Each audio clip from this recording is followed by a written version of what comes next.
Sekali lagi shalom. もう一度主にあって平安を申し上げます。シャローム。 Haleluya. ハレルヤ。 Ini kami sudah beberapa kali datang ke Jepang. もう日本には何度も参りましたが、 Tapi ini yang pertama kali kami datang ke kota Fukuoka ini. しかし福岡にこのようにお邪魔するのは初めてです。 Saya percaya ini bukan kebetulan. しかしこれは偶然ではなくて、 Tuhan akan melawat Fukuoka dengan dahsyat. 主がこの福岡に特別な祝福を注ごうとされていると信じます。 Haleluya. Pertama-tama terima kasih untuk Pastor Kim dan Ibu. 最初に私たちをお迎えくださったキム先生ご夫妻に心から感謝申し上げます。 Ya, kami juga berterima kasih untuk Pastor Misuno yang mengundang kami. 水野先生が NRA を代表して私たちをまた今回日本に招いてくださったことも感謝しております。 Kami bersuka cita bisa ketemu juga Pastor Midori. 大久保先生とこのようにまたお会いできたことも妨害の喜びです。 Juga Pastor Ota yang Tuhan sembuhkan secara ajaib. 通訳者も事故から回復させてくださってこのように立たせてくださることも感謝しています。 Haleluya. Sebab kalau nggak ada Pastor Ota kita kesulitan untuk bicara. この通訳者がいないとちょっとやっぱり、ご奉仕するのが難しい感じをします。 Kami tahunya hanya arigato gozaimashita. 知ってる日本語ただそれだけですので。 Haleluya. Haleluya. Ya. Saya dan istri melayani di bawah senior pastor Pastor Niko. 私たちは日光先生の下で協力して働いております。 Pak Niko Nyotora Harjo ini nanti yang beliau akan datang di Empower 21 di Kyoto. 日光先生は、京都で持たれるエンパワー21の主講師としてこの秋にいらっしゃいますが、 beliau Tuhan percayakan lebih dari 250.000 jemaat 主は seluruh dunia. 日光先生を信頼して20万人以上の改修をお委ねくださっております。 Lalu kami diutus di provinsi namanya Banten. 私たちはバンテンというこの場所に使わされておりますが、 Kira-kira 30 km dari kota Jakarta, ibu kota Indonesia. ジャカルタの首都インドネシアの首都ジャカルタから30キロぐらい離れたところで奉仕しております。 Nah, istri saya ini adiknya Pak Niko. 私の家内は日光先生の妹、実の妹です。 Nah, jadi saya untung dapat dia, dia untung dapat saya. 私は幸運にもニコ先生の妹と結婚できましたし、彼女も私と結婚して幸せだと思います。 Haleluya.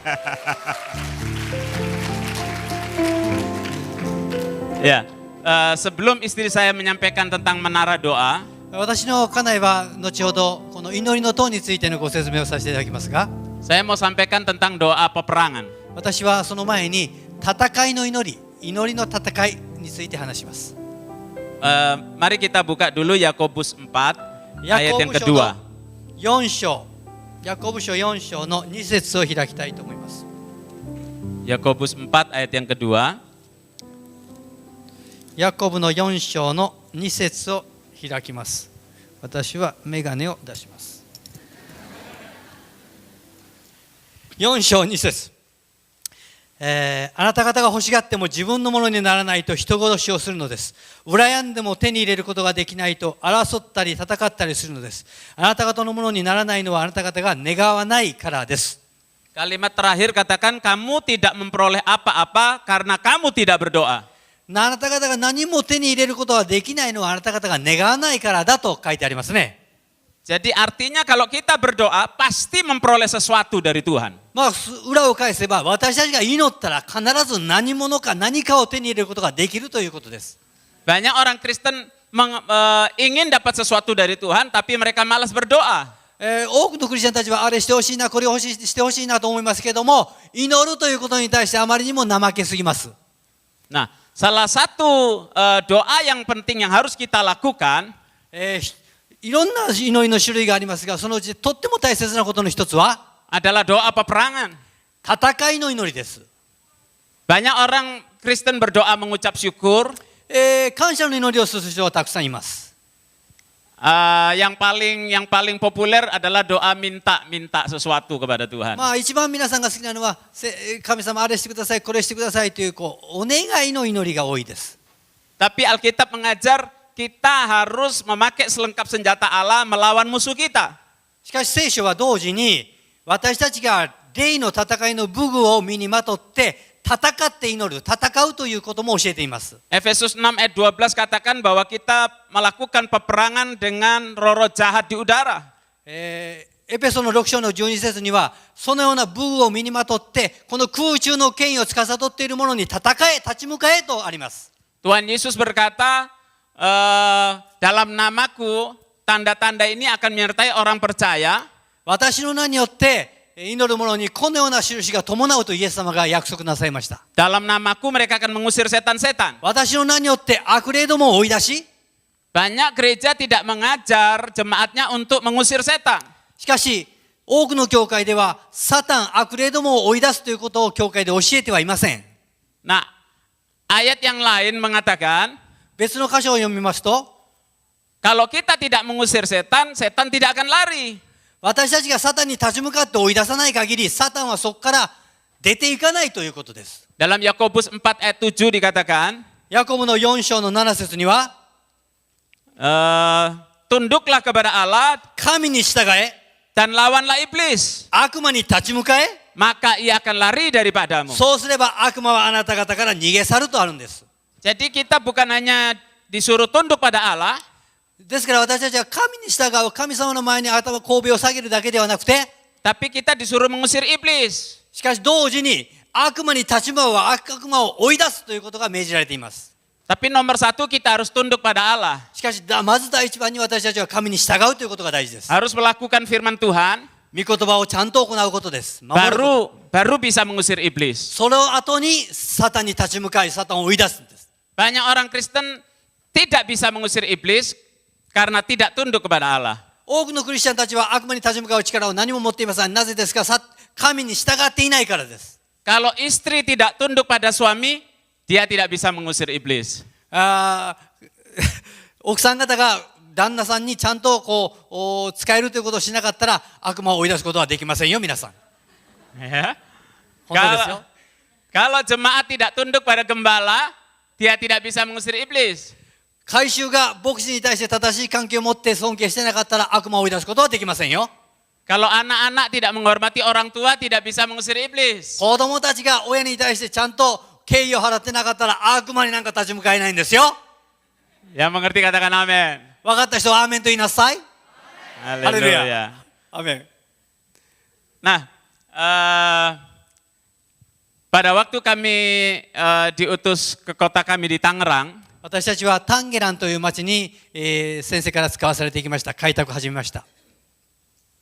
suatu malam tahun 95, 1995年の話です。 Tuhan berbicara kepada saya, 私に主が語られました。 bangkitkan pasukanku. 兵卒たち、お前の会衆の中に兵隊たちを立て上げなさい。兵士を立て上げろ。 Saya tanya sama Tuhan, Tuhan maksudnya para pendoa syafaat. 主よ、あなたのおっしゃるのは祈り手たち、忠実な祈り手たちを育てようということですかと聞きました。 Tapi Tuhan berkata, oh bukan, kamu kumpulkan semua jemaat, そうじゃなくて、会衆を全部一箇所に集めなさい。 lalu kamu sampaikan kepada mereka そしてその会衆にこう言いなさい。 bahwa mereka adalah pasukanku.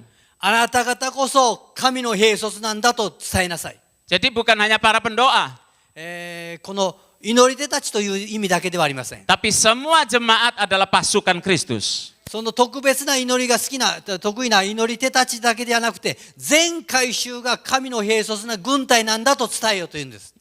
Di provinsi kami itu mayoritas Islam, masih 私 mayoritas たち Muslim. が使わされていったタンゲランという町は、ほとんど大多数がイスラムの地域でした。 Ya, seringkali mereka menutup paksa gereja-gereja. ですからそこに開拓を始めたいろんな教会がイスラムの人たちに無理やり閉ざされました。もう働きをやめさせられていった場所です。 Jadi Tuhan katakan kamu harus melakukan doa peperangan. ですから主は、お前は普通のやり方ではなくて、あの地方では戦いの祈りをなしにはやっていけないぞと言われました。Kalau saudara baca dalam Matius pasal yang ke-12, マタイの12章を見ますと、 Matius 12, マタイの12章、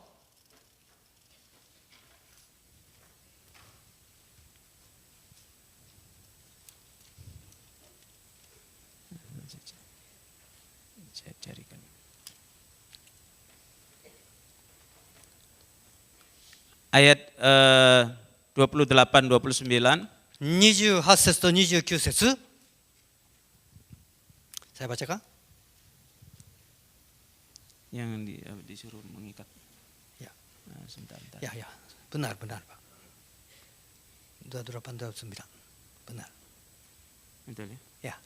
Ya.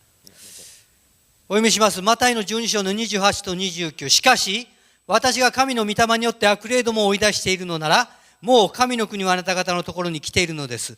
強い人の家に入って家財を奪い取ろうとするなら、まずその人を縛ってしまわないで、どうしてそのようなことができましょう。そのようにして初めてその家を略奪することもできるのです。Ya, ya. Jadi untuk dikatakan merebut satu rumah, 一つの家を奪い取ろうとするならば、 kita harus mengikat orang kuat lebih dulu. そこの家を支配しているその場の主人というのは一番力ある人を縛らないことにはその家を略奪することはできません。 Jadi rumah ini bicara tentang kota atau rumah tangga atau kota atau negara kita. ここで言われている家というのはですね、私たちが伝道しようとしている地域とか地方のことを指すと考えてもよろしい。 Kalau kita mau merebut harta orang kuat, artinya jiwa-jiwa, その地方の一番大事なもの、つまり人の魂を取ろうと勝ち取ろうとするならば、 kita harus ikat orang kuat yang menguasai satu kota atau bangsa. その地方あるいはその国を支配しているところの霊的な強者、強いものを縛り上げないではその魂を解き放つことができません。 Kalau saudara baca dalam Daniel pasal yang ke-9 dan 10, ダニエル書の9章10章を読むならばそのようなことが書かれてあります。 dikatakan waktu Daniel berpuasa 21 hari, ダニエルが21日にもわたって断食をした時のことです。 setelah hari yang ke-21 datanglah malaikat Gabriel kepada Daniel. 断食が21日に及んだ時に天使ガブリエルがダニエルのところにやってきました。 Gabriel berkata, Daniel, sejak hari pertama engkau berdoa, jawaban itu keluar dari Allah. お前が祈りを始めて断食を始めたその日からお前の祈りは神に聞かれていた。 Tapi waktu malaikat itu membawa jawaban dari Tuhan menuju Daniel, そしてその神に聞かれた祈りを天使ガブリエルがお前のところに届けようとした時に dia dihalangi oleh dikatakan penghulu kerajaan Persia.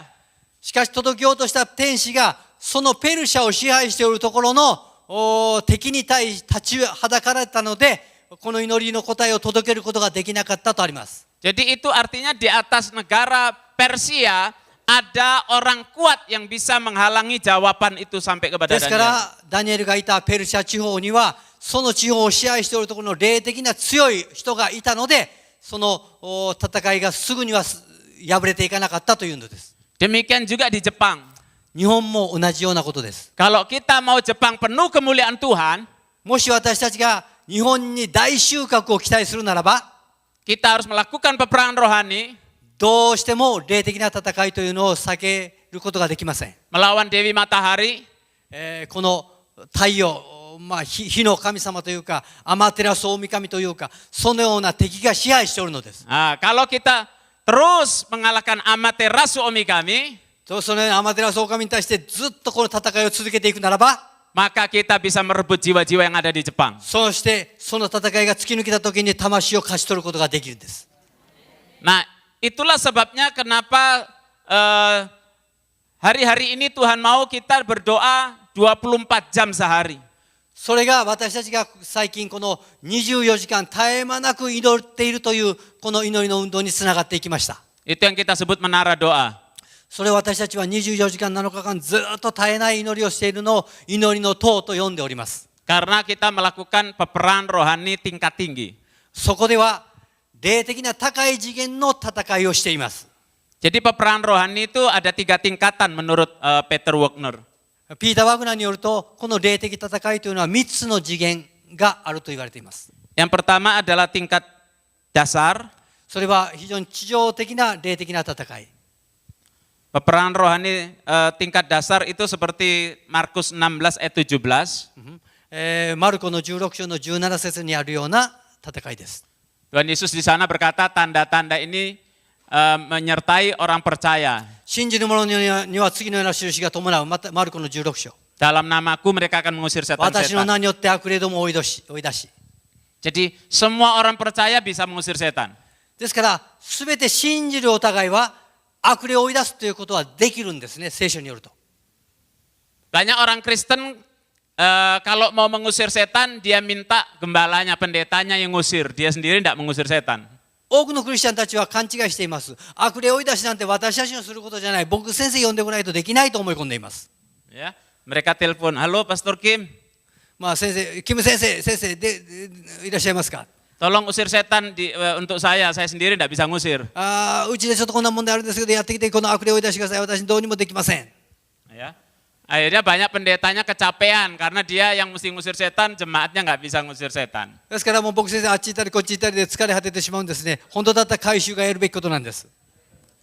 Tapi yang benar saudara bisa mengusir setan. しかし聖書によると私たち信じる者にはその印が伴う。 Sehingga nanti gembala saudara tidak capek, saudara mendukung mereka. ですからあなた方がそのことができるようになったら牧師先生はもっと高い次元の働きができるようになります。もうあなた方が牧師先生を支えてもっと広やかな働きに導かれてまいります。 Amin. アメン。 Saya dengar bahwa ini adalah banyak murid dari sekolah internasional. 私はここに座っていらっしゃる若い方々はこの近くにあるそのインターナショナルスクールの生徒さんだと聞きましたけど、 Dari 3 bangsa. まあ3つの国の方々がいらっしゃるそうですか。 Boleh saya tahu yang mana dari China?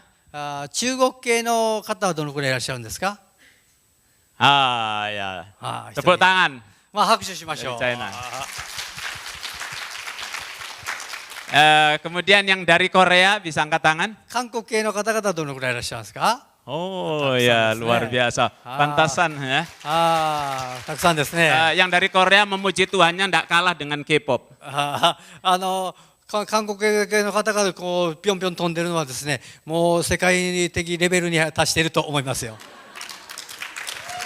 Lebih dahsyat dari Gangnam Style. いや、カンナムスタイルよりもかっこいいですね。 Haleluya. Tuhan akan pakai anak muda remaja lebih dahsyat lagi. まあこの若い世代がやがて主に本当に油注がれて尊く用いられることを私は確信しています。 Karena Yoel 2 ayat 28 sampai 32 katakan, ヨエルの2章にはですね、そのように書いてあるんですね。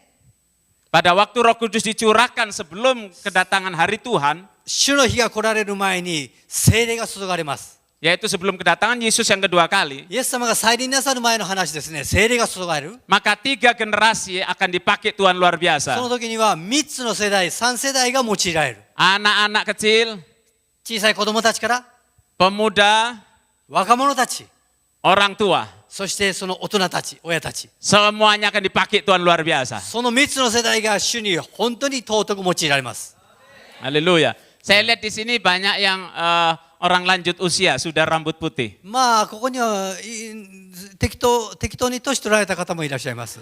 やちょっと髪が白くなられた方々もおられます。 Tapi jangan saudara berkata, oh saya sudah tua, saya nggak bisa dipakai Tuhan. しかしそういうこう白くなった方がですね、俺の時代もう過ぎた、もう用いられるのは終わったと言わないでください。 Saudara harus jadi seperti Kaleb. カレブのようにやってください。 Kaleb meskipun sudah umur 85 tahun, まあ85歳になってから彼は、 dia berkata, aku sama seperti 40 tahun. まあ私は40歳の時と同じぐらいの力がまだありますよと言いました。 Musa waktu dia meninggal umur 120 tahun, モーセは120歳の時に、 dikatakan kekuatannya belum hilang, 私の力はまだ失せてはいないと言いましたね。 matanya tidak kabur. 目はまだはっきり見えると言いました。 Makanya Pak Niko memberi teladan kepada kami. ニコ先生は私たちの良い模範ですよ。 Setiap hari dia berdoa. 主はニコ先生、毎日このふうに祈ります。 bersama dengan istrinya, 奥さんとこんなふうに祈ってらっしゃいます。 Tuhan biarlah kami seperti Kaleb.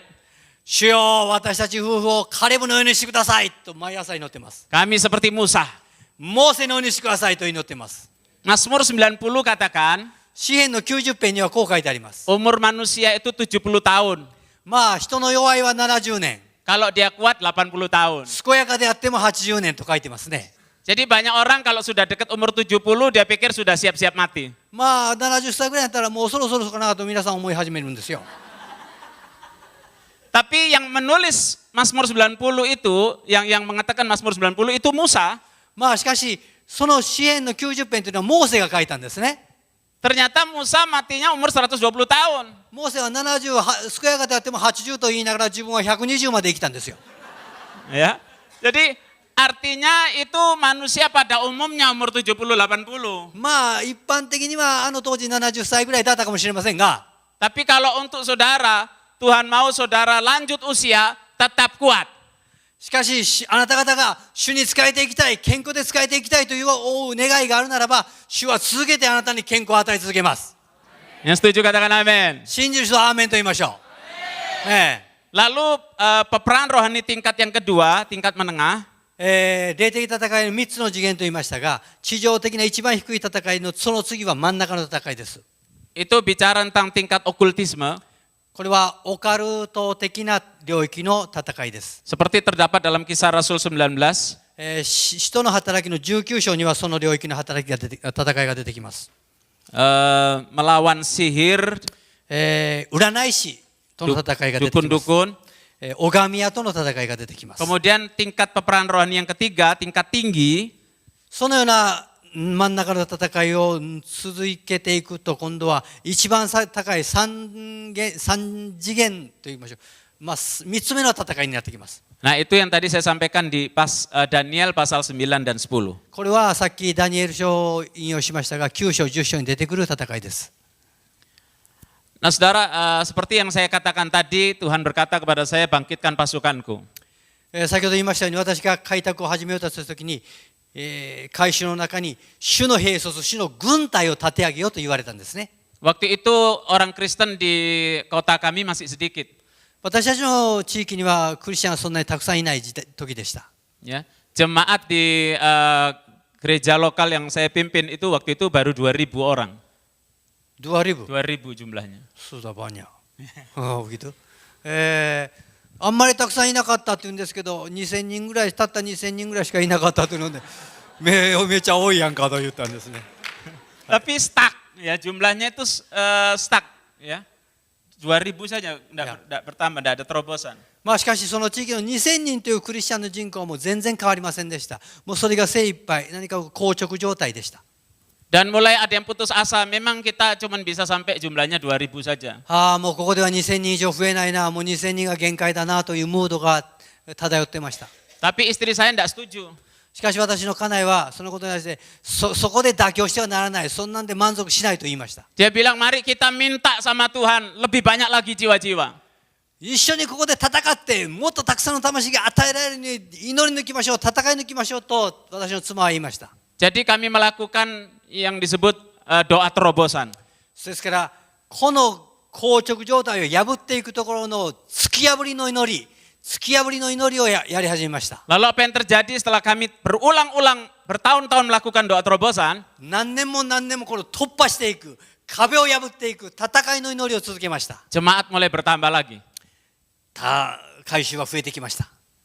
Dan oleh kasih karunia Tuhan, 神様の恵み、憐れみによって、 sekarang jemaat yang ada di Provinsi Banten 私たちのバンテン州のクリスチャンの数は、 ditambah dengan yang di luar provinsi kami, そしてその私たちの郡を越えた別の町にも広がっていきましたけど、 juga ada jemaat di Hong Kong dan di Guangzhou, China. 私たちの改宗から引っ越していった方が香港やその中国にもいますけども、 Jumlahnya sekarang menjadi 19.500.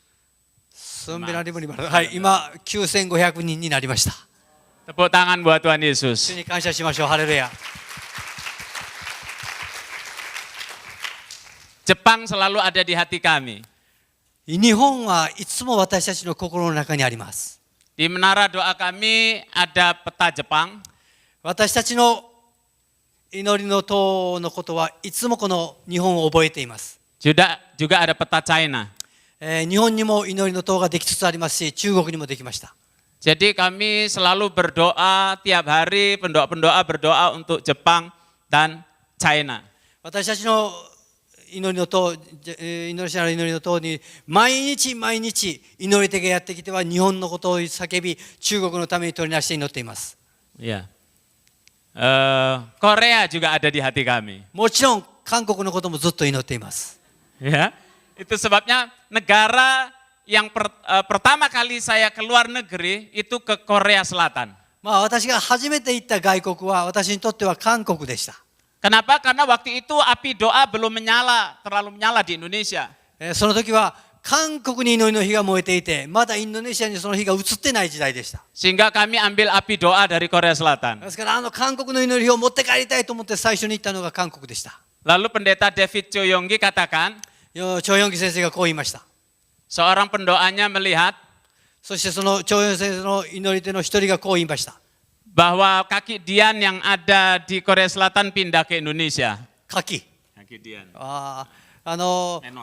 いや、神様の足がですね、韓国に立ってた足が今ちょっと移ってインドネシアの方に移ってきたと、一人の祈り手がそう幻を見ました。 Jadi sekarang bukan cuma Korea Selatan, tapi Indonesia juga bangkit pendoa-pendoanya. 神様の大きな足がですね、一つは韓国に、もう一つはインドネシアに立っているという感じです。 Tapi kami percaya Jepang pun akan dilawat Tuhan lebih dahsyat. もう日本がその時が来ていると信じています。日本に主が訪れてくださる。 Karena kami melihat sekarang menara-menara doa juga berdiri di beberapa kota di Jepang. 今日本でいくつかの都市でこの祈りの塔が始められています。 Saudara, percayalah bahwa Tuhan Yesus tidak pernah berubah.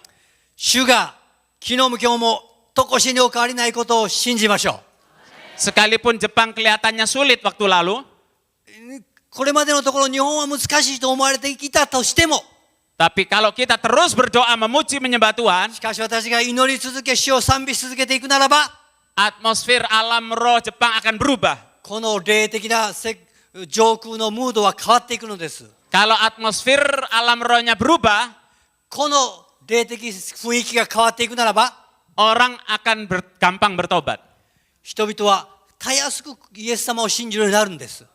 Seperti di daerah kami ada dukun-dukun suhu yang bertobat bukan karena diinjili, 私たちの地域ですね、ある地域は非常に拝み屋とかこのまじない師とかいっぱいいたんですけど、彼らを伝道しないのに彼らが教会に来るようになりました。 tapi karena mereka melihat Tuhan Yesus melalui mimpi dan penglihatan. 彼らは誰かに伝道されたんじゃなくて、私たちが祈ってたら彼らが夢の中でイエス様のことを見るんです。そしてイエス様に出会って教会に来るんです。 Kami dengar setelah tsunami di Sendai, 仙台でこの2年前の津波があった時のことを聞きましたが、 ada banyak orang yang bertobat percaya Yesus 多くの方がイエス様を信じました。その後 karena mereka dikunjungi oleh Tuhan Yesus melalui mimpi dan penglihatan. 日本でもやっぱりですね、幻や夢を見てイエス様に出会ったと言って教会に来た、そして救われたという証を2年前に聞きました。 Tuhan sangat sanggup untuk melawat Jepang. 主は今日もそのようにして日本人の魂に出会ってくださるんですね。 Tapi Tuhan perlu kerjasama kita. しかし主は私たちと一緒に働きたいと願っていらっしゃいます。 Tuhan mau pakai saudara semua. あなた方すべてのを用いたい、一緒に働きたい。 Ya. Bumi ini miliknya Tuhan. この地球、この地上は主の持ち物です。主のものです。 Tapi setelah manusia jatuh dalam dosa, しかし Adam dan Hawa jatuh dalam dosa, アダムとエバが罪に陥って以来、 maka iblis mengambil alih kekuasaan atas bumi ini. アダムとエバが罪に陥って以来、サタンがこの地の支配権をある意味で握ることができました。握ってしまいました。 Jadi karena manusia telah menyerahkannya kepada iblis, アダムとエバがこの誘惑に陥った時、その神様からいただいた権威をサタンに手渡してしまったんですね。 maka sekarang manusia juga yang harus merebut dari tangan し iblis. かし今度は私たちがサタンの手からその権威を奪い取ってくる時なんです。 Yaitu dengan kuasa dalam nama Tuhan Yesus. イエスの名によって、その権威によってその力を奪い返す。Sebab itu waktu saudara bangun pagi, ですから皆さん方、朝目が覚めたら、 jangan beri kesempatan pada iblis. サタンに機会を与えてはなりません。 Saudara mulai perkatakan firman Tuhan. 主にまっすぐ言いましょ Jangan hanya baca Alkitab, う。御言葉を読むだけではなくて、 tapi perkatakan. 御言葉を告白する。 Yosua 1 ayat 8, ヨシュアの一章八節。 janganlah engkau lupa memperkatakan kitab Taurat ini. このことによって、この御言葉によってしっかりと勝ち取っていくという姿勢を持たなければなりません。 Kita harus membaca Alkitab setiap hari.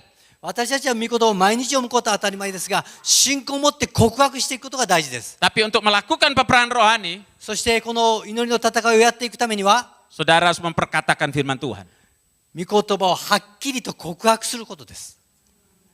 Dan saudara akan melihat mujizat-mujizat terjadi dalam hidupmu. そうやって告白していくときに、あなたの人生の中に主の奇跡、主の御業が起こってくるのです。 Ada dalam berapa tahun ini Tuhan mengajar kami untuk memperkatakan Mazmur 91. この数年、私たちが主に促されていることは、詩篇の91編を告白するということでした。 Jadi saya menghimbau saudara untuk memperkatakan tiap hari Mazmur 91. 皆さん方に91編をしっかりと思い巡らしながら告白して読んでいくことをお勧めします。 Besok pagi saudara bangun, baca Mazmur 91. 明日の朝起きたら91編読んでください。 Saudara perkatakan sampai saudara hafal. そしてあなた方がそれを告白し、この脳の中に書き込まれるまで、暗記できるまでにこの91編を自分のものにしてください。 Waktu saudara perkatakan Mazmur 91, 91編をそのように告白できるときに、 maka saya percaya mujizat akan banyak terjadi dalam hidup saudara. あなたの人生の中に多くの奇跡が起こってくると私は信じています。 Karena kami sudah mengalami. それは私たちが経験してきたことだからです。 Ya, jadi kami bisa sampaikan Mazmur 91 ini. 私たちは今日91編ぜひどうぞと伝えています。 Ada buku karangan Joyce Ruth tentang Mazmur 91 ini. ジョイス・ルートという方の本があります。91編。 Ya, Joyce Peggy Ruth. ジョイス・ペギー・ルートという方ですね。 Dia disuruh Tuhan untuk melengkapi tentara Amerika dengan Mazmur 91. 彼女はこの91編を通してこのアメリカのトゥンタラ、 Jadi ya, tentara pasukan Amerika yang akan diutus. このアメリカの軍隊が外国に派遣されていくときにこの91編を読みました。 Dia memberitahu sama mereka supaya mereka memperkatakan Mazmur 91. そして軍隊の人たちにですね、この91編を唱え続けなさい、この91編を暗唱しなさいと言いました。 Lalu apa yang terjadi? 何が起こったでしょうか皆さん。 Ada satu tentara yang ditembak di kepalanya. ある兵士はその91編を暗唱していったんですが、戦いの中で敵の弾が彼の額を打ちつけました。 Jadi peluru itu menembus topinya, menembus topi bajanya. もちろんその弾丸は彼の帽子を抜きました、貫きました。 Jadi dia sampai jatuh terbental. そして撃たれて彼はひっくり返ってしまいました。 Teman di sebelahnya pikir dia mati. 隣にいた兵士はもう必ず死んだ、きっと死んだと思いました。頭打たれたんですから。 Tapi aneh, ternyata dia hidup, nggak apa-apa. しかし不思議なことにその額を打たれた兵隊が何の怪我もなく起き上がってきました。 Lalu waktu dilihat, ya ternyata pelurunya nggak tembus kepala, tapi ada bekas pelurunya itu memutari kepala ini, ada bekas goresan peluru di memutari 不 kepala. 思議なことにその弾丸は額に当たったんですが、頭を貫かないで頭の周りをぐるっと一周した跡がありました。 Kenapa? Karena Kenapa orangですか? ini memperkatakan Mazmur 91. なぜですか？彼は91編を暗唱してたからです。 Haleluya. Mazmur 91 ayat 7 katakan, 91編の7節にこう書いてあります。 walau 1000 orang rebah di sisiku, 1000人があなたの傍らに、 dan 10.000 di sebelah kananku, 万人があなたの右手に倒れても、 tapi itu tidak akan menimpa aku. それはあなたに近づかない。 Aku hanya menontonnya dengan mataku sendiri. そのことを私はその目で見た。 Ada satu lagi yang ditembak pas di dadanya. もう一人の兵隊はこの胸を撃たれました。Dia terpental juga jatuh. もちろんバーンとひっくり返ってしまいました。 Temannya pikir dia mati. もちろん傍らにいた兵隊はこいつがやられたと思いました。 Dia pikir dia juga sudah mati. 本人もやられたと思ったんですね。 Tapi ternyata kemudian loh, kok enggak ada darahnya. しかし自分で触ってみたらあれ血が出てないところになりました。 Ya, ternyata peluru itu nyangkut di Alkitab kecil yang dia kantongi. そのギューッと飛んできた弾がですね、彼のポケットの中に入れていった小さいハンディーな聖書の中に埋まっていました。 Lalu waktu mereka cabut karena dia menghafalkan Mazmur 91 itu. そして取り上げてみてバッと開いてみた聖書があったんですけど、彼は91編に守られたと思いました。 Jadi pelurunya itu nyangkut di Alkitab itu, Alkitab sakunya dia. ですからその弾丸は聖書の中にぐぐっと埋まってましたね。 Ini luar biasa, pelurunya tembus kitab Kejadian, Keluaran, Imamat, Bilangan terus. しかし面白いですね。弾丸が創世記、出エジプト、レビ記、新明記ずっとぐーっと貫いてたんですけど、 Tapi ujung pelurunya berhenti di Mazmur 91 ayat 7. しかしぐーっと突き抜けてた弾丸が詩編91編7節のところで止まっていました。 Tepuk tangan buat Tuhan Yesus, haleluya. ハレルヤ。 Haleluya. Saya mau serahkan pada istri saya, tapi kita bangkit berdiri dulu. 私の妻が登場する時間になってきましたが、皆さん一度立ち上がってみましょう。 Kita nyanyi tadi Subeteni Kansa. 先ほどのすべてに感謝しよう、ちょっと賛美して、入れ替えたいと思います。 Ini lagu Tuhan berikan kepada Pendeta Dr. Insinyur Niko. この賛美は私の義理の兄である日光先生に神様が与えてくださった賛美ですよね。 Saudara nyanyi lagu ini sukacita ya sekarang. この歌を皆さん喜んでこう踊りながら歌いますけど、 Dulu waktu Pak Niko dapat lagu ini, itu dia dalam keadaan bangkrut. しかし日光先生、私の義理の兄にこの歌が与えられた時は、彼は自分の事業が倒産した時でした。 Jadi waktu itu dia nyanyinya Subeteni Kansa. 泣きながらあの歌が与えられたんです。どんな時でも主に感謝しようという思いで作られた曲です。 Artinya begini, Tuhan berkata kepada Pak Niko, 日光先生に主はこうおっしゃりました。 sekalipun engkau dalam kesusahan, お前が今どんな苦しみの中にあったとしても、 tetaplah mengucap syukur. それとは関わりなく主を見上げて賛美しなさい。 Tepuk tangan buat Tuhan Yesus. 主に拍手しましょう。感謝しましょう。 Haleluya. Haleluya. Haleluya. Haleluya. Haleluya. Tuhan Yesus itu dahsyat. 主はもっと本当に素晴らしいお方です。 Haleluya. Saudara, dalam Kisah Rasul pasal yang ke-15 ayat 15 sampai dengan 17.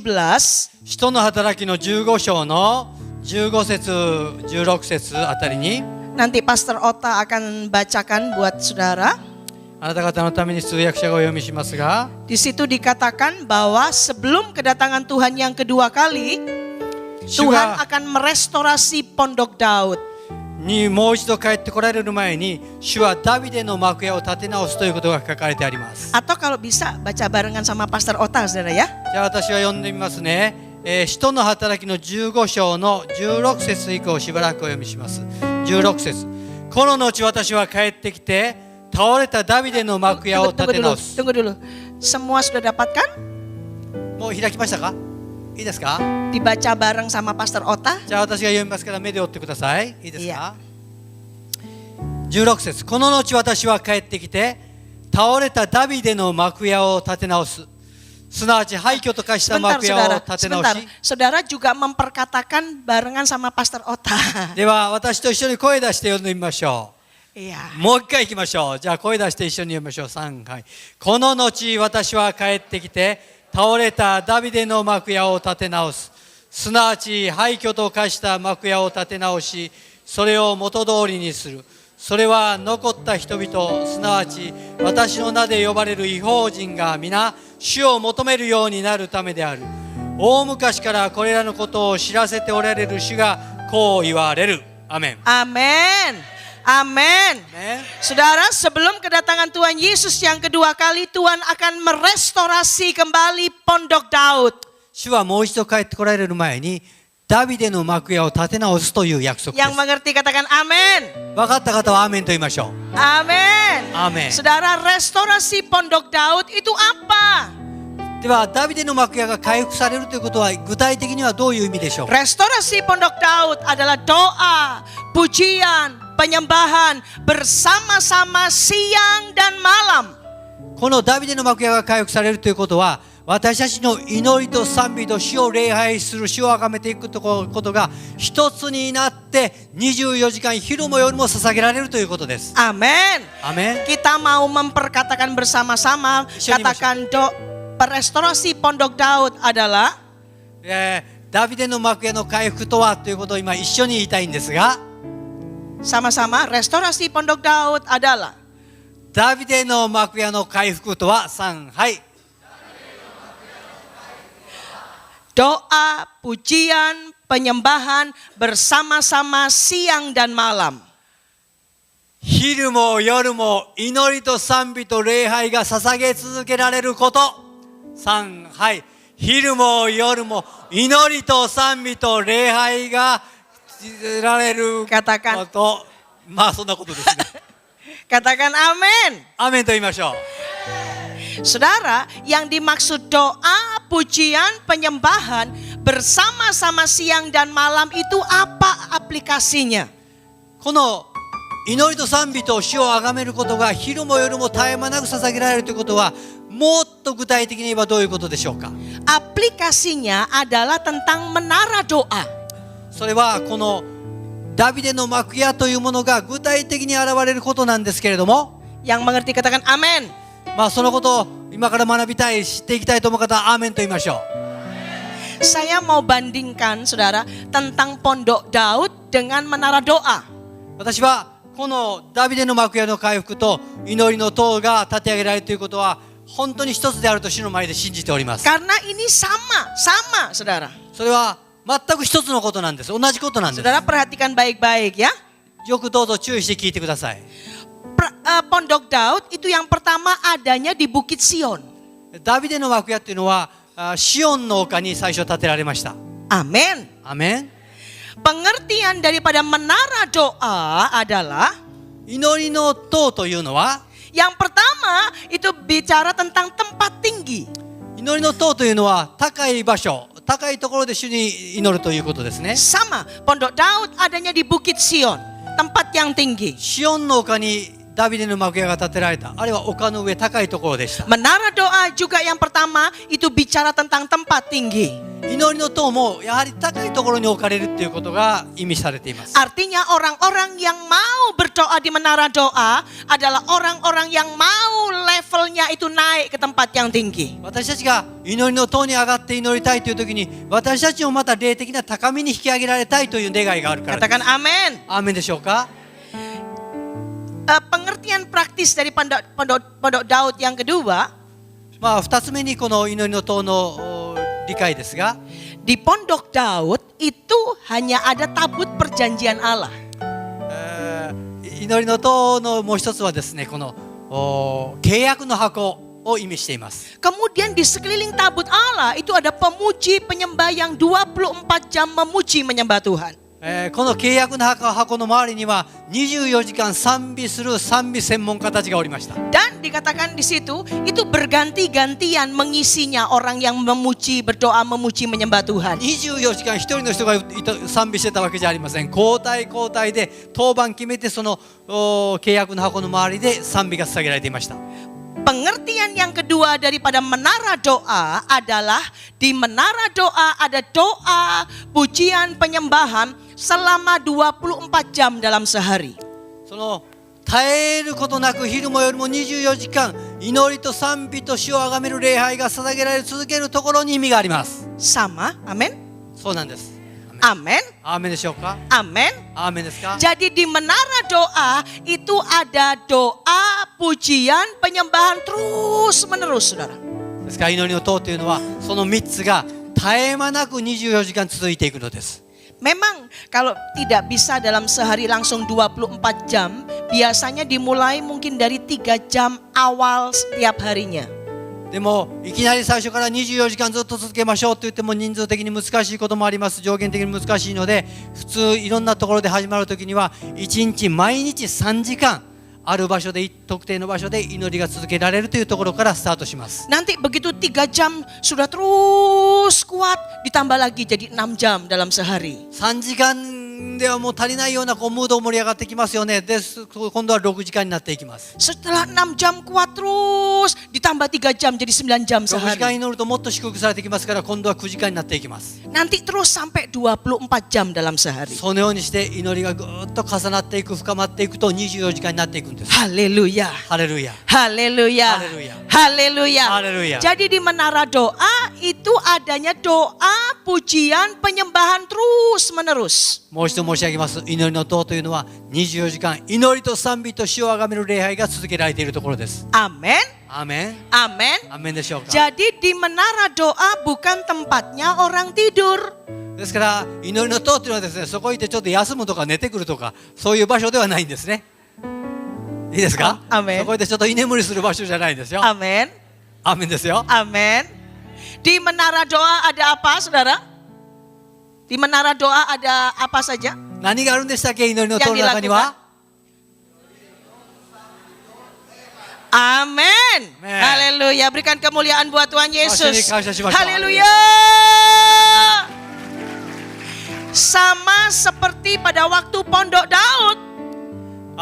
ダビデの幕屋があそこに建てられていた時と同じように、 Di Pondok Daud dikatakan terus menerus ada doa, pujian, penyembahan. 今日も祈りの塔では24時間そのような礼拝が、賛美が、祈りが捧げられています。 Dan pengertian menara doa yang ketiga ada unity, ですから kesatuan. その3つ目は、この祈りの塔の特徴の3つ目は一致があるということですね。 Yang pertama tadi pengertian menara doa apa, saudara? Pengertian yang pertama 1番目は何だったでしょうか、皆さん。 tempat tinggi. 最初は高いところにあるということでしたね。丘の上でした。 Ayo. 2番目は Amin. アーメンですね。 Yang pertama, 1番目は ya. Yang kedua 2番目何でしたっけ？ ada doa, pujian, penyembahan 24 jam dalam 祈 sehari. りと賛美と礼拝が24時間捧げられ続ける。いいですか？ Ya. 祈りと賛美と礼拝が24時間捧げられる。 Yang ketiga, 3番目は ad- 一致、ユニティ。 ya. Kita ulang lagi, saudara ya. Yang pertama adalah もう一回1番からいきますよ。1番目何でしたっけ？高いところ。2番目は祈りと賛美と礼拝が24時間続く。 yang ketiga, 3つ目は katakan Ichiga. amin. アーメンでしょうか？ Seperti di Pondok Daud dikatakan yang berdoa memuji menyembah Tuhan itu berganti-gantian, ada unity yang terjadi. そこでは24時間一人がやってるんじゃないんです。いろんな方が入ってきて集まってきては交代で一つのことがなされていくという一致のこと。 Sama dengan yang terjadi di menara doa. ダビデの幕屋がそうであったように今日も祈りの塔では同じことが行われています。 Dan saya tahu hari-hari ini sebelum kedatangan Tuhan yang kedua kali, 私は主がもう間もなくいらっしゃることを固く信じていますが、その直前に Tuhan sedang merestorasi Pondok Daud. 主がいろんな世界の各地でこの祈りの塔を立て上げてくださるの Tuhan を知ってい sedang ます。 membangkitkan menara-menara doa di mana-mana. 世界中で祈りの塔を立て上げつつあります。 Amin. アーメン。 Amin. アーメン。 Amin. アーメン。 Di Osaka, kalau di Jepang di Osaka sudah ada 大 menara 阪で doa. 始まっています。 Di Nagoya juga. 名古屋も始まりました。 Di Sapporo. 札幌でも始まりました。 Tokyo. 東京にもあります。 Di Tokyo sudah 24 jam sehari, saudara. 東京では24時間ずっと祈り賛美が捧げられていますね。 Oh, haleluya. Haleluya. Dan saya percaya di Fukuoka akan berdiri menara doa. 私は福岡でもこのことが必ずなっていくと信じています。 Haleluya. Dan Haleluya. saya percaya semua kita akan terlibat dalam menara doa. そして私たち全員がその祈りの塔に巻き込まれていく、一致していく。 Kita akan bersama-sama berdoa berganti-gantian. 一緒に交代でつなぎながらリレーしながら祈りと賛美と礼拝を Sampai kita lihat Fukuoka dilawat Tuhan. 福岡に大きな主の御業が起こるその日まで私たちは続けて Sampai いき kita ます。 lihat Jepang dilawat 日 Tuhan. 本が主に訪れられて大リバイバルになるまでやります。 Sampai kita lihat bangsa-bangsa dilawat Tuhan. そしてこの周りの国々が主に祝福されるまでやっていきます。 Karena kedatangan Tuhan sudah tidak lama lagi, saudara. 主よ、主の再臨はもう間もなくであることを皆さん知ってください。 Saya mengikuti kegerakan daripada Menara Doa ini sudah kurang lebih dari 15 tahun. 私はこの15年ほどこの祈りの塔という働きに、この取り組んでまいりました。 Saya ingat tahun 98 Menara Doa yang ada di bawah pembinaan Pak Niko itu pertama ada di Tangerang. この1998年にこの祈りの塔が日光先生の導きのもとでタンゲランという町でスタートしました。 Dan saya ingat pada tahun 2000 itu di-on-kan di Menara Doa di Yerusalem, di Jerusalem House of Prayer for All Nation.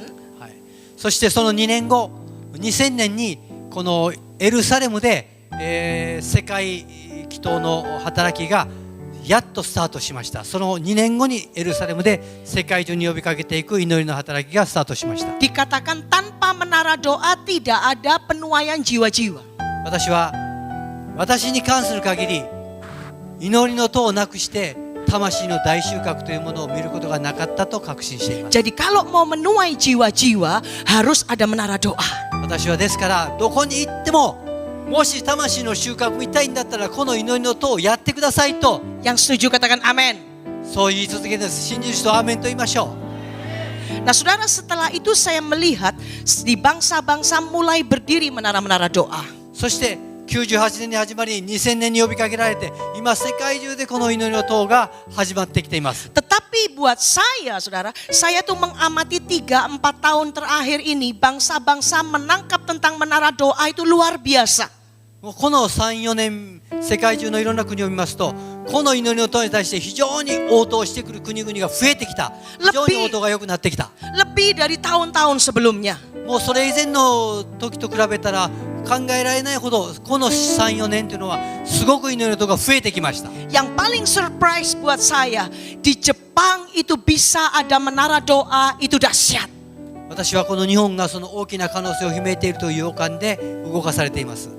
Haleluya, haleluya, haleluya, haleluya. Saudara, kami puluhan tahun kami berdoa buat Jepang. 私たちはここから帰ったらいつも日本のために祈っています。 Seperti disampaikan oleh suami saya tadi, 私の主人が先ほど言いましたが kami mengasihi Jepang.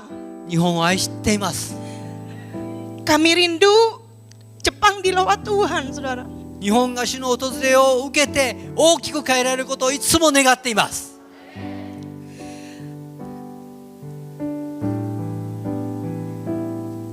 Dan waktu menara doa berdiri di Jepang buat saya surprise banget, saudara.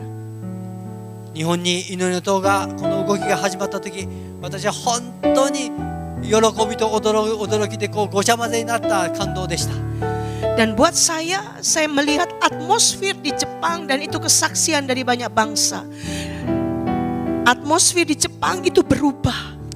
日本の霊的な空気、ムードが変わってきたというのは世界のいろんな国々のリーダーたちの言うところです。 Kemarin saya waktu di Empower 21 saya bertemu dengan gembala yang dari Tokyo. この間私たちのところであったエンパワーで東京から来た牧師先生とお会いしました。 Tahun lalu juga sempat seminar di Tokyo. そして去年も東京で先生方にお会いしました。 Pada waktu itu saya ingat mereka masih 12 jam dalam sehari berdoa. その時東京の祈りの塔はまだ1日12時間でした。 Saya sempat kasih masukan yang ada. そして去年いろんなことをチャレンジしてですね、こんなこともできますといろんなチャレンジしました。 Dan kemarin waktu pastor dari Tokyo itu ketemu saya, 先日東京から来た先生とお会いしたら、 beliau sampaikan, waktu kamu pulang bulan Juni, dia ngomong sama saya, saudara. 去年の12月、皆さん方が奉仕してくださって帰ってから、 Bulan Juli menara doa sudah 24 jam. 私たちの教会の祈り塔は7月から24時間途切れなくなるようになりました。 Dan sekarang dikatakan anak-anak muda sedang dilawat Tuhan dengan dahsyat. そして私の教会では若者たちが一番熱心に集まってきて24時間の祈り塔を支えています。 Waktu kemarin saya juga ketemu dengan Pastor Misuno, saudara. この間水野先生とお会いした時に beliau juga sampaikan bahwa hari-hari ini orang-orang yang senang di menara doa itu anak-anak mudanya juga banyak, saudara. 水野先生の教会でも祈りの塔を始めていますが、ここ最近のことですが、一番熱心に集まってくるのは若者世代だと言いました。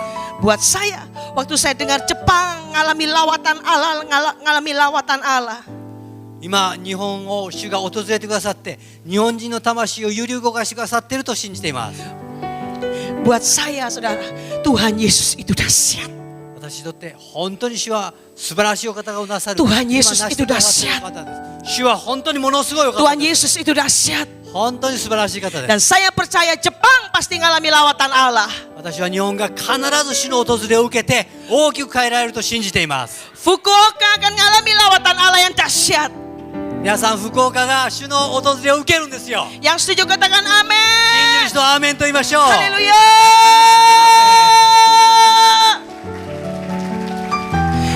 Saudara, saya melihat juga, saudara, Amerika juga sudah berdiri menara doa di Washington DC. アメリカでもワシントン DC で24時間の祈りの塔ができました。 Saudara bersuka cita? 喜ばしいことですよね。 Waktu yang lalu tiap kali saya sharing mengenai menara doa, saudara. アメリカに行った時にこの祈りの塔のことを分かっちゃったんです。 Mereka yang di Amerika bilang, iya, kalau Amerika ini susah untuk berdiri menara doa. しかしアメリカの方々はこう言いました。インドネシアではできるでしょうけどアメリカでは無理です。 Mungkin Indonesia lebih gampang, インドネシア時間があるでしょう、暇でしょう。 tapi Amerika susah. アメリカ忙しいですよ。 Saya bilang, saudara, 私はそれとこう言いました。 tidak ada yang susah di dalam Tuhan. 主にあって不可能はないんですよ。ご存知ですか？ Mereka bilang, kalau di Amerika orang semua kerja. アメリカ人はね、男も女もみんな働いてんですよ。インドネシア人みたいに暇じゃないんですよと彼ら言いました。 Saya bilang sama mereka, apa orang Indonesia pengangguran? あ、そういうことはインドネシア人がなんかいつもブラブラして遊んでるみたいなことじゃないですか。 Ternyata, saudara, bulan September yang lalu, menara doa di Washington DC sudah berdiri. しかし私はチャレンジし続けました。去年の9月、ワシントン DC で祈りの塔が始まりました。 Haleluya, haleluya. Saudara, luar biasa, di Los Angeles menara doa sudah berdiri. ロサンゼルスにもできました。 Haleluya. Di Las Vegas, saudara tahu Las Vegas kota apa? ラスベガスがどんな街か皆さんご存知ですよね。 Kota apa? 何の街ですか？いや、ギャンブル。 Sekarang, saudara, di Las Vegas menara doa sudah berdiri. あの街にもできました。皆さん。 Berikan kemuliaan buat Tuhan Yesus. Haleluya. Haleluya. Di Vietnam, saudara, sekarang 30 menara doa sudah berdiri. 皆さん、ベトナムには30の祈りの塔が立ち上がりました。 Haleluya, haleluya, haleluya. Saudara tahu di Vietnam itu lebih parah dari Indonesia, saudara. ベトナムの方はインドネシアよりももっとひどい惨憺たる状態ですよ。 Mereka untuk beribadah susah sekali. ベトナムでは礼拝を守るということは非常にまた制約の強い厳しい迫害があるんです。 Waktu mereka datang ke Indonesia, saudara, 20 orang minta mau belajar tentang menara doa. ベトナムから20人の代表がやってきて祈りの塔について教えてくださいと私たちのところに来ました。 Saya sampaikan buat mereka, saya bilang sama mereka, jangan bingung untuk tempat mau berdoa di mana. 私は彼らに言いました。とにかくどこでやるとかどういう場所を使うということについていろいろ難しく考える必要はありません。 Mau di rumah siapa mau berdoa silahkan. どこの家でも誰の家でもいいんです。とにかく祈り始めることです。 Yang penting doanya jalan dulu. とにかく大切なことは祈りが続けられるということです。 Tempatnya belakangan. もうどんな場所、どんな綺麗場所、汚い場所関係ないんです。 Sekarang, saudara, menara doa sudah 30 tempat. ベトナムに30の祈りの塔ができました。 Haleluya. Haleluya. Tuhan Yesus itu dahsyat. 主がそのようなことをなさる Dan んです saya ね。 percaya pasti Vietnam dilawat Tuhan. ベトナムが必ず主の訪れを受けて大きく変わることを信じています。 Di Eropa, di Belanda, menara doa sudah berdiri. ヨーロッパにも今オランダでその祈り塔ができました。 Di Mesir, saudara, di Mesir, menara doa sudah berdiri. 皆さん、エジプトにもできたんですよ。 Haleluya. haleluya. Di Nepal, saudara, di Nepal menara doa sudah berdiri. ネパールにもできました。 Haleluya. Saudara, di Nepal itu 24 jam setiap hari. もうネパールでは完璧に24時間毎日途切れない祈り塔になりました。 Yang berdoa itu banyak mereka yang baru bertobat. そしてこの祈り塔に入ってくる人たちは最近救われたクリスチャンになりたての人たちが祈りの塔を支えています。 Jadi mereka bilang, ayo Christine datang, sama Peter, ayo datang ke Nepal. Tolong ini kasih pengajaran buat kami tentang doa ini bagaimana. そしてまだ生まれたばっかりのクリスチャンたちが24時間やってるんですが、私に対してクリステン先生やってきてください、もっと指導してください、もっと祈りの塔を教えてくださいと招きの声があるんです。 Kami bilang, saudara, mungkin November kami akan ke sana. 私と主人は多分11月ネパールに行くことになると思います。 Karena Nepal lagi dilawat Tuhan, saudara. ネパールも主の訪れの時ですよ、皆さん。 Tuhan Yesus itu dahsyat. 主はそのような Tuhan Yesus itu dahsyat. 私たちが考えられないことになってくださるんですね。 3-4 tahun terakhir ini saya melihat kegerakan menara-menara doa itu luar biasa, saudara, こ di の bangsa-bangsa. 3、4年、世界中の国々において祈りの塔が激しく広がっているのを見ています。 Saudara, kalau kita mau belajar, ada dampak hasil dari pemulihan Pondok Daud dengan menara doa itu sama. ダビデの幕屋が回復された時の効果と、そしてこの祈りの塔が立て上げられていく時の、恵み効果は同じものだなと思います。 Saudara mau tahu? あ Saudara mau tahu? どういうことかもうちょっと詳しく聞きたいでしょうか。 Amin. Yuk kita buka kitab Amos, saudara. アモ Amos ス書を pasal 開きます。 9. アモ Amos スの9章 pasal 9. Ayat 11 sampai dengan 15. sebentar アモス書ですね。アモス9 Ayat 11 sampai いや、アモスの9章ですね。11節から15節。 Kita akan baca nanti ayat per ayat, saudara. 1節ずつご一緒に読みたいと思いますよ。 Iya. アモスの9章です。 Saudara, ini hasil dari pemulihan Pondok Daud. これはダビデが倒れている幕や仮居を起こしてどのようにしていったかというところの記事ですね。 Berarti kalau menara doa berdiri, hasilnya juga ini, saudara. ですから私たちが今日祈りの塔を立て上げていこうとするならば、ここに書かれている約束が私たちのものになります。 Amin. アーメンでしょうか。 Amin. アーメンでしょうか。 Amin. アーメンですか。 Yang pertama, saudara, Mas, ayat Taisibani. 12. 11節。その日私はダビデの倒れている仮居を起こし、その破れを繕い、その廃墟を復興し、昔の日のようにこれを立て直す。 Yang pertama, saudara, ayat 12 saja. Yang pertama, dampak dari pemulihan Pondok Daud akan terjadi penuaian jiwa-jiwa yang sangat besar. それはこの多くの魂の収穫につながっていくということが12節に書かれていきますね。 Sama dengan menara doa berdiri, itu akan membawa penuaian jiwa-jiwa yang sangat besar. このもし祈りの塔が立て上げられていったならば、多くの魂が刈り取られていくということが約束されます。 Melalui doa pujian penyembahan yang dinaikkan, 祈り賛美礼拝が絶えずな捧げられているところには、 seperti Mazmur 22 ayat yang keempat berkata, 詩篇の22編にありますように、 Allah bersemayam di atas puji-pujian orang 私たちの Israel. 賛美を住まいとしてくださる神様がご一緒の栄光を表してくださる。 Waktu kita berdoa memuji menyembah Tuhan, 私たちが祈り賛美し主を崇めているならば、 berdoa memuji menyembah Tuhan, 私たちは主を祈りを通して崇めていくならば、 berdoa memuji menyembah Tuhan, 祈り続け賛美続けていくならば、 membuat Tuhan itu duduk dan tinggal そこに私たちの祈りが続けられていくところに主が御座を設けてくださる。 atas kota kita. そして私たちのこの礼拝の上に主が座を設けてくださる。 Amin. Amin. Haleluya. Haleluya. アメン。 Saudara, kalau Tuhan tinggal, 主がそこに座を設けてくださるならば、 saya percaya perkara-perkara yang dahsyat itu terjadi. 必ずそこに主の宮座が起こるはずではありませんか、皆さん。 Jiwa-jiwa akan banyak た bertobat. くさんの魂が立ち返ってくるんです。 Haleluya. Haleluya. Amin. アーメン。 Berapa banyak saudara rindu lihat Fukuoka dilawat Tuhan? 皆さん方の中でどれだけの方が福岡に主の宮座が起こることを願ってらっしゃるんでしょうか。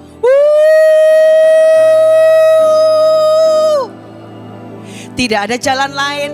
Ayo berdoa sama-sama di menara doa.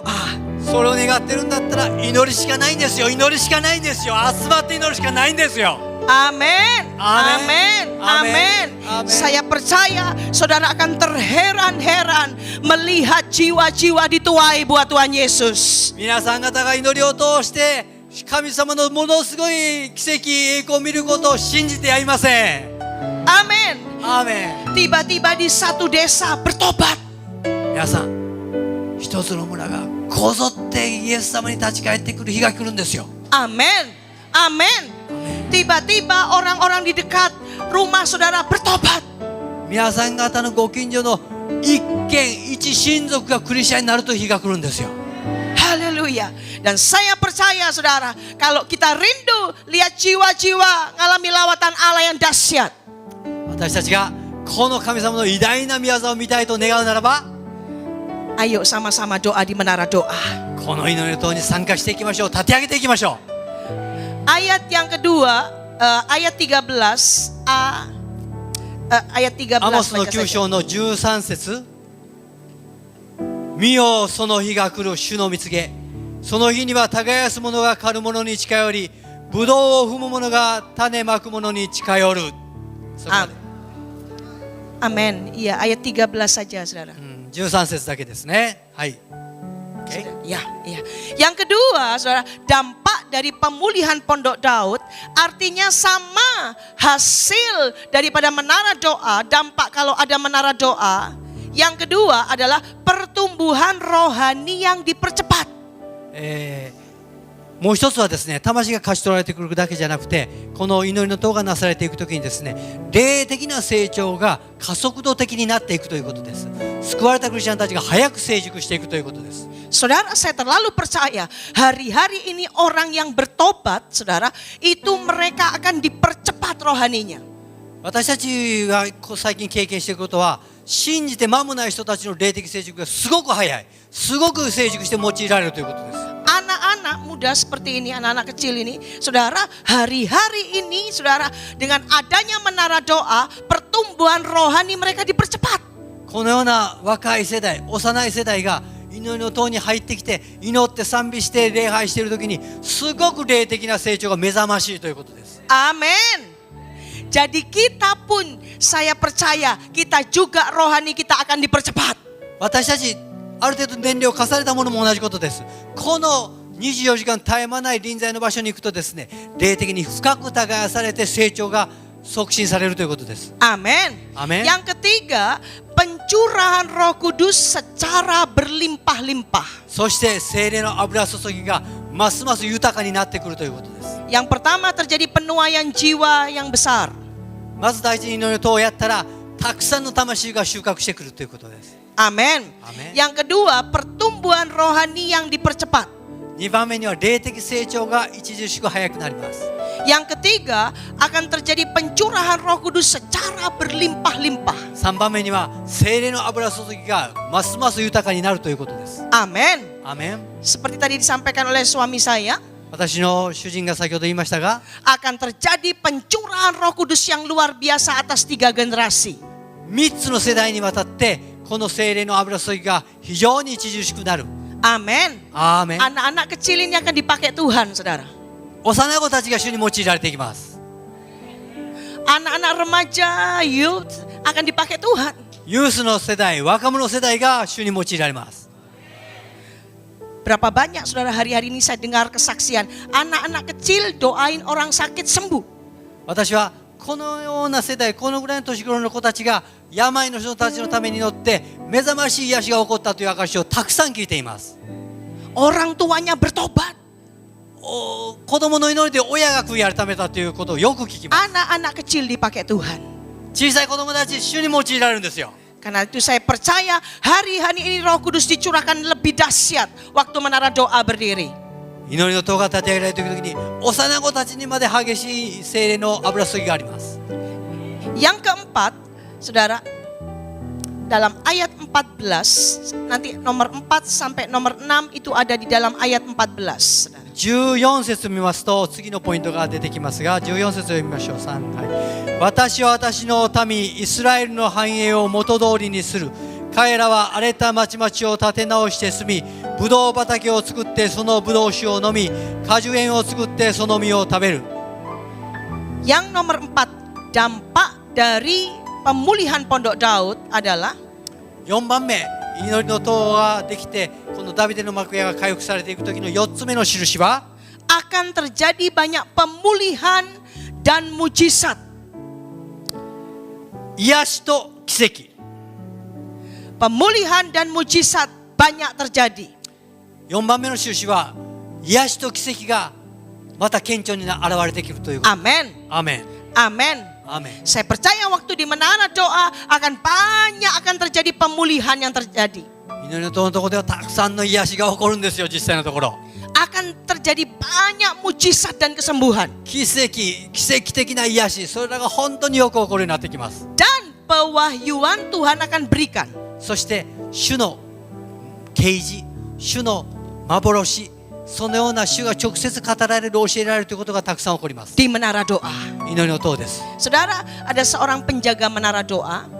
私たちの祈りの塔の中で一人のその祈りの塔のお世話係がいますけど、 Dia ini rupanya ada penyakit di langit-langit ini, ada daging tumbuh. その祈りの塔のお世話係の人はですね、上顎に腫瘍ができていました。 Daging ini tambah lama tambah besar, saudara. 日にちが経てば経つほどその腫瘍が大きくなってきました。 Dan dokter bilang harus operasi. その腫瘍というのはもう手術以外取れないと医者が言いました。 Tapi pendoa ini, penjaga menara ini takut, saudara. しかし祈りの塔をやってるその人はですね、手術は嫌だな、怖いなと思いました。 Waktu dia di menara doa, dia lagi menyembah Tuhan sambil main gitar. 祈りの塔に入ってきました。いつものようにギター弾きながら主をあがめておりました。 Dia lagi di menara doa jam 12 malam. 彼の当番は夜の12時でした。 Waktu dia lagi menyembah Tuhan, 夜の12時に祈りの塔で主をあがめて賛美しておりました。 tiba-tiba dia rasa ada sesuatu yang ketelan. 賛美してたらですね、こう賛美する喉になんか引っかかるものがありました。カッと入りました。 Dia keluarin, apa ini? Dia keluarin, saudara. こう喉が引っかかってカッとこう吐き出しました。 Ternyata yang keluar itu daging yang tumbuh itu, saudara. カッと吐き出してパッと見たら自分の上顎にくっついていた腫瘍でした。 Yang luar biasa, dia daging itu terpotong sendiri tanpa mengeluarkan darah. 血も出ていません。自然にそれがポロッと落ちて下の口から出ました。 Haleluya. Haleluya. Kalau operasi masih mengeluarkan darah, saudara. もし手術だったら血は出ますよね。 Tapi yang luar biasa ini tidak ada darah, langsung dagingnya terpotong, saudara. しかし本当に主の御業ですね。血もなしにその腫瘍がポトッと落ちて Mujizat, kesembuhan terjadi. 癒し奇跡が起こるんです。 Haleluya. Saya percaya itu banyak, saudara, banyak kesaksian ini. Saya cuma ambil satu saja. 皆さんたくさんこの癒しの証はあるんですけど、もう一つだけ言います。 Saudara, dikatakan tadi bahwa di menara doa, dampak dari pemulihan Pondok Daud itu pewahyuan Tuhan beri. ですからもう一つのことはですね、この主の啓示、主の幻による超自然的なこの悟し、理解というものが深まってきますけど、 Saudara, waktu bulan April tahun yang lalu, 去年の4月のことですが、 di Indonesia disiarkan di televisi, di surat-surat kabar, saudara. インドネシアでこのテレビとか新聞で一つのニュースが流れました。 Ada seorang pilot dari satu airline, saudara, itu ditangkap sama polisi karena dia lagi pesta sabu-sabu, mau menerbangkan pesawat. 一人のパイロットがですね、自分が勤務時間、これから飛行機乗らなあかんというその前にですね、覚醒剤パーティーをやっていたので捕まったというニュースがインドネシア中に流れました。 Waktu saya lihat ini tangkapnya di kota Surabaya, saudara. どこで捕まったかで第二都市スラバヤで捕まりました。 Di Indonesia. インドネシアの話ですよ。 Nah, saudara, waktu saya baca di televisi, dikatakan ini pilot ditangkap di Hotel Garden Palace. その捕まったですね、ホテルはスラバヤのガーデンパレスというスラバヤのいいホテルでした。 Saudara, di Garden Palace itu ada menara doa di sana. しかしそのガーデンパレスって聞いたことあるな。あ、私たちの教会の祈りの塔がなされているホテルだ。 Saya dengar cerita dari anak-anak yang di menara doa di Surabaya. ですから私の教会にですね電話して、スラバヤでパイロット捕まったんだねって電話しました。 Saudara, pilot ini ketangkap jam 2:30 pagi. ストガティが朝の2時半警察が踏み込んでその覚醒剤パーティーのところでパイロットを捕まえたんですが、 Yang luar biasa, ini anak-anak di menara lagi berdoa, saudara. Karena menara doa yang di Surabaya itu sudah 24 jam dalam sehari. 私たちの教会の祈りの塔はスラバヤで24時間そのホテルの一室を借りてずっと祈っているんですけれども、 Kira-kira jam 1:30 pagi, ini Tuhan kasih pewahyuan sama mereka. 彼らが祈ってて朝の1時半になった時神様が何かのこの啓示を与えました。ある人に Sekarang perangi roh narkoba. 今祈りの戦い、今戦いの祈りをしなさいという啓示が来ました。 Doa perang buat narkoba. もう彼らはですね神様に動かされて戦いの祈りを激しく祈っていきました。 Seperti tadi disampaikan oleh suami saya. 私の主人が先ほども言いました。 Doa peperangan. もう突破していく、突き破っていく祈り。 Doa peperangan. 何かの壁があったとしても Doa peperangan. 突き破っていく。 Doa hancurkan narkoba. 砕いていく。 Dalam nama Yesus. Yesus. Dalam nama Yesus. Yesus. Dalam nama Yesus. Yesus. Dalam nama Yesus. 戦って突き破る祈りです。 Setelah itu saudara mereka dikasih tahu lagi sama Tuhan, sekarang kamu turun tiap lantai diurapi minyak. そしてよし、今はそこまでで祈りストップしろ。下の階に降りていって下の階のドアに一つずつ油を塗って帰ってこいと言われました。 Nah mereka bagi saudara, ada yang tetap berdoa di menara, ada yang turun lantai demi lantai diurapi itu saudara. そして、仲間の何人かは祈り続けました。他の人たちはその上の階から降りていってその一つ一つの階のところに油を塗りながら祈りました。 Saya percaya ini pilot yang lagi ngisep pesta narkoba, kamarnya juga sempat diurapi. そしてその祈りの油を塗っていった時ですね、私は信じています。そのパイロットが覚醒剤パーティーやってた部屋のドアも油塗られたと信じます。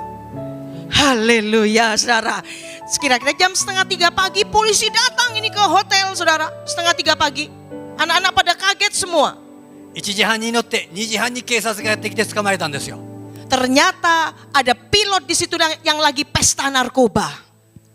はっきりしたことは後で分かったことはその覚醒剤パーティーをやってた部屋が Saudara bisa bayangkan kalau ini pilot, dia menerbangkan pesawat terbang yang ratusan orang jumlahnya saudara. Apa yang terjadi?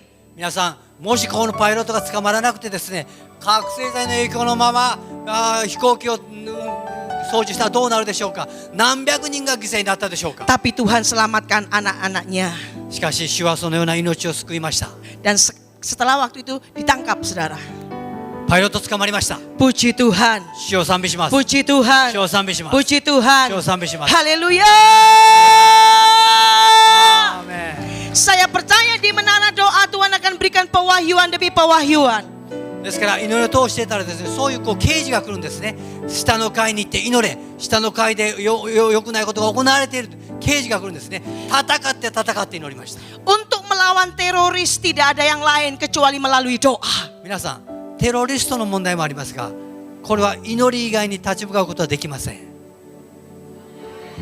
Untuk melawan roh homoseks, lesbian, tidak ada jalan lain melalui doa. 性的な錯乱状態、同性愛だとかなんだとか、これも祈り以外に断ち切る力はないんですね。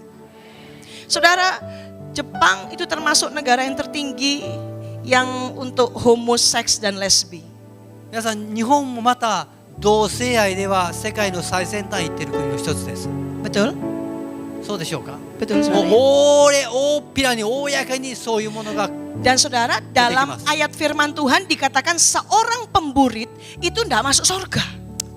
Pemburit. そのような不貧困なものは天国に入ることはできないと聖書は書いてあります。 Dan saya percaya saudara, melalui doa-doa kita minta ada perubahan demi perubahan yang terjadi. 私たちはこの祈りの戦いを通して、その霊的な束縛、性的な束縛、錯乱状態というものを断ち切っていく戦いに召されているんです。Homoseks, lesbi itu spirit, saudara. 皆さん、 Roh.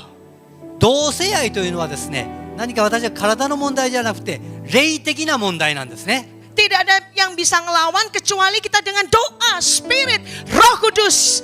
聖霊によって霊的に戦って断ち切っていく以外に、彼らはそういう束縛から自由になることができない。 Amin. アーメン。 Amin. Amin. Patahkan semua roh narkoba dalam nama Yesus. そのような束縛をイエスの名によって断ち切っていくんです。 Hancurkan dalam nama Tuhan Yesus roh Yesus homoseks, nanya- lesbian. そのような同性愛の霊に対して断ち切っていく、その鎖を断 Dalam ち切っ nama ていく。 Yesus hancurkan semua roh イエスの名にあっ teroris. て、このテロリストの霊を断ち切っていく、砕いていく。 Dalam nama イ Yesus. エスの名によって。 Kita rindu ada banyak teroris diselamatkan Tuhan. そのようにして私たちはやがて解き放られたテロリストたちも救われていることを願っています。 Kita rindu ada teroris-teroris yang bertobat. テロリストたちも主の軍勢に戻ってくる、帰ってくる。 Kita rindu ada banyak orang-orang homo lesbi yang bertobat. そのような性的なこういう錯乱状態になる人たちも立ち返ってくることを願っています。 Yang narkoba bertobat juga, 日 saudara. 本に蔓延しているこの麻薬患者たちも霊的に断ち切られて帰ってくることを願っています。 Dan saya percaya melalui doa-doa kita tidak pernah sia-sia. 皆さん、私たちの祈りは決して虚しく地に落ちない。 Yang kelima, saudara, dampak yang kelima, 5番目の印は penanaman gereja semakin diperluas. 教会が次々と増殖されていく、立て上げられていく。 Saya percaya melalui menara-menara doa yang berdiri, 祈りの塔が立て上げられていくところでは karena ada banyak jiwa-jiwa yang bertobat, たくさんの魂が悔い改めてきます。 gereja-gereja Tuhan juga akan banyak berdiri. 教会も続々立ち上がっていくんです。 Haleluya. Yang keenam, saudara, 6番目は何でしょ berkat secara materi berlimpah. う。物質的経済的な祝福も伴います。 Saya percaya, saudara, waktu menara doa itu berdiri, itu juga membawa berkat perekonomian atas kota itu. 祈りの塔が立て上げられているところに主の臨在が来てくださったならば、主は私たちの生活をも顧みてくださいます。経済的にも祝福されてきます。 Yang ketujuh, dalam ayat 15, 15節に書いてあるんですが、 dikatakan ada perlindungan yang terjadi. 主の守りというのが与えられてきます。 Dan saya percaya, saudara, melalui 7 hal ini kita akan lihat bagaimana menara doa berdiri, dampaknya itu dahsyat. 皆さん、このような7つの印を持って祈りの塔が立て上げられていくところには、こんなに祝福があるということを経験してきました。 Sekarang kita ada di Pentakosta yang ketiga. 私たちは3回目のペンテコステの時代に生きているということができるでしょう。 Waktu Pentakosta yang pertama itu yang terjadi di kamar loteng, saudara. Di kamar loteng, Kisah Rasul pasal 2. 人の最初のペンテコステは書かれている通り、人の働きの2章ですね。2階座敷でした。 Pentakosta yang kedua, pada waktu Azusa Street, pada waktu peristiwa Wales itu terjadi. 2回目のペンテコステ、激しい雨の注ぎは約100年前のアズサストリートとか、そのイギリスであったリバイバルのことを指しているでしょう。 Sekarang kita ada di Pentakosta yang ketiga. 私は今の時代3度目の大きな雨の注ぎだと信じています。 Pasti Pentakosta yang ketiga jauh lebih dahsyat dari Pentakosta yang kedua. そしてこの3回目の大きな雨は100年前のアメリカやイギリスで起こった大リバイバルをはるかにしのぐものだと信じています。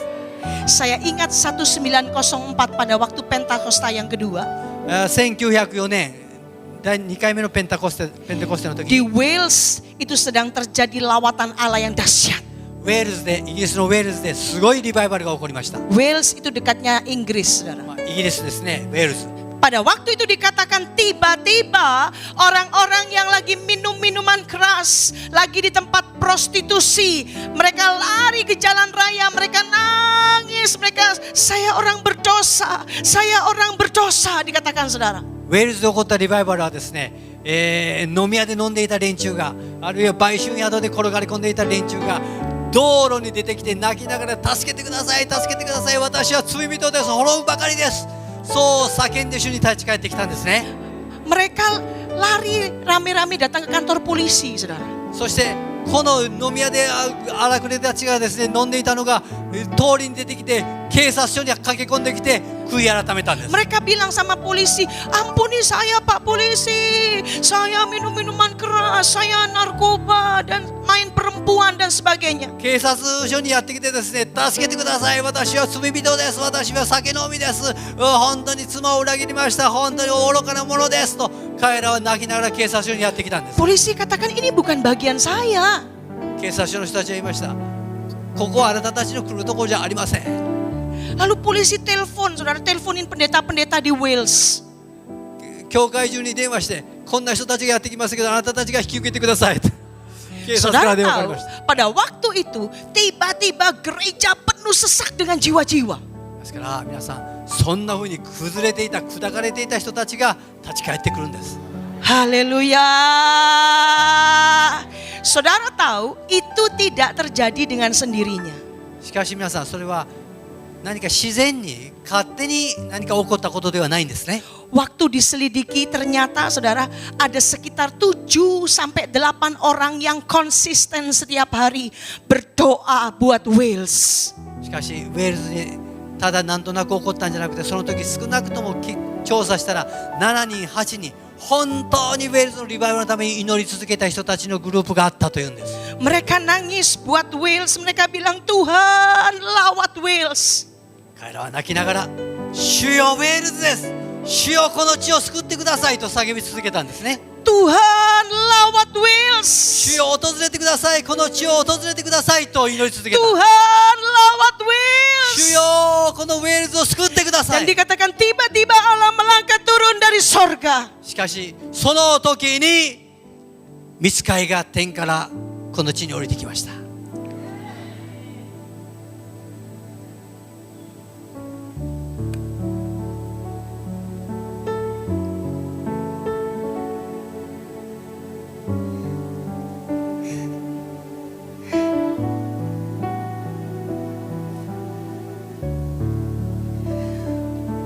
Berapa orang di sini, saudara yang berkata, Tuhan lawat Fukuoka. どのくらいの方が福岡のために泣いているでしょうか。 Tuhan lawat Jepang. 日本のために本当に涙流して祈っている方がどのくらいいらっしゃるでしょうか。